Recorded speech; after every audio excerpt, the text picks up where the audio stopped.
जय श्री राम। श्री वाल्मीकि रामायण अयोध्या कांड 29वां सर्ग। माता सीता का श्री राम के समक्ष उनके साथ अपने वन गमन का औचित्य बताना। श्री रामचंद्र जी की बात सुनकर सीता को बड़ा दुख हुआ।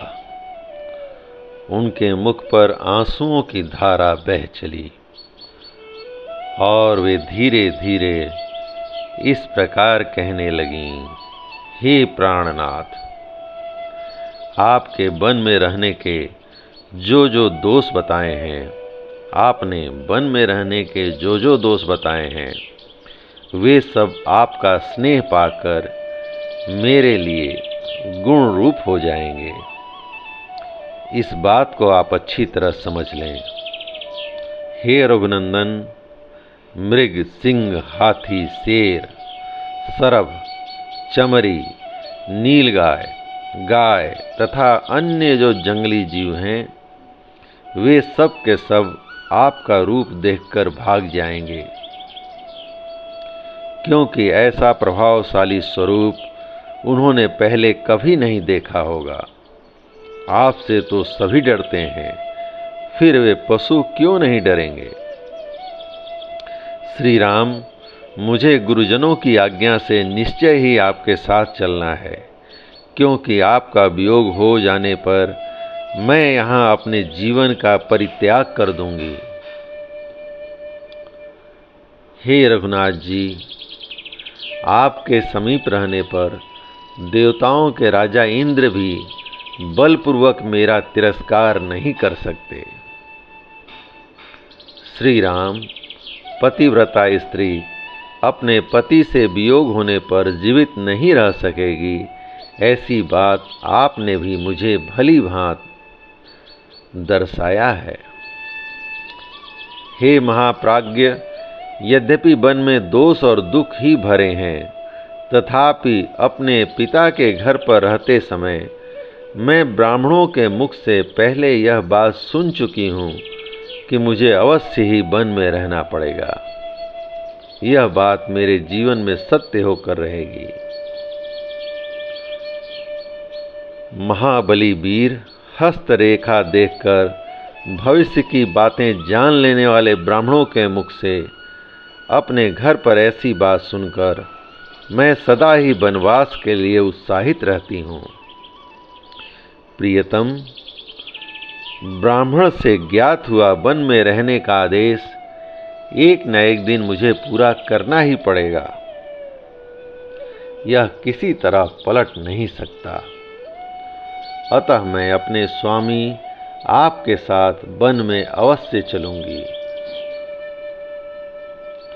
ऐसा होने से मैं उस भाग्य के विधान को भोग लूंगी, उसके लिए यह समय आ गया है। अतः आपके साथ मुझे चलना ही है। इससे उस ब्राह्मण की बात भी सच्ची हो जाएगी। वीर, मैं जानती हूं कि वनवास में अवश्य ही बहुत से दुख प्राप्त होते हैं, परंतु वे उन्हीं को दुख जान पड़ते हैं जिनकी इंद्रियां और मन अपने बस में नहीं है। पिता के घर पर कुमारी अवस्था में एक शांति परायणा भिक्षुकी के मुख से मैंने अपने वनवास की बात सुनी थी। उसने मेरी माता के सामने ऐसी बात कही थी।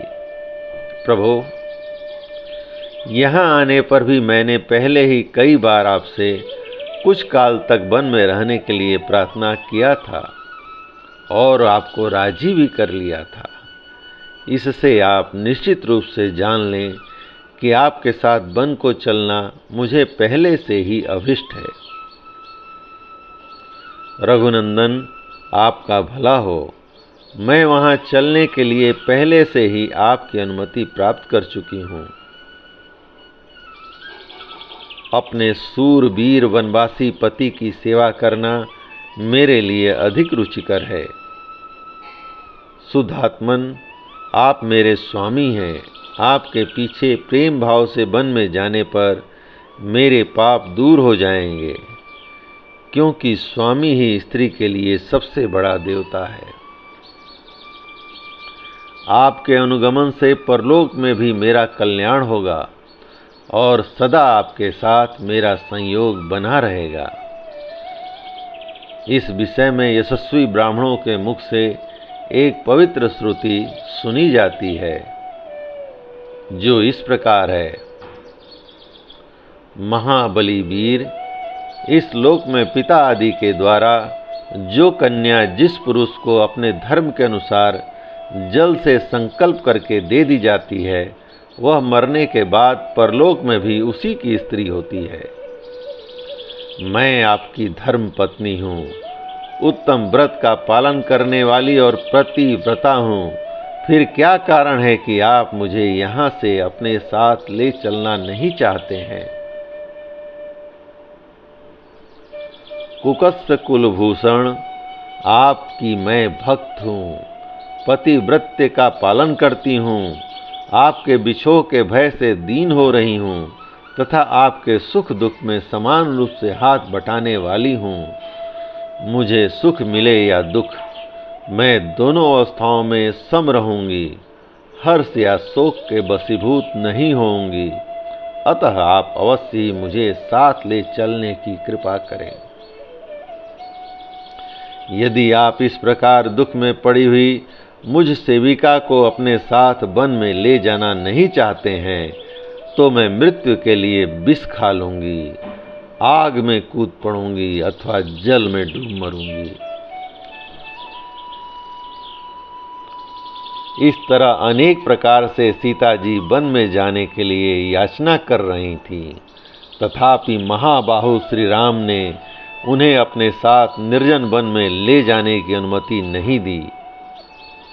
इस प्रकार उनके अस्वीकार कर देने पर मिथिलेश कुमारी सीता को बड़ी चिंता हुई और वे अपने नेत्रों से गरम गरम आंसू बहाकर धरती को भिगोने लगीं।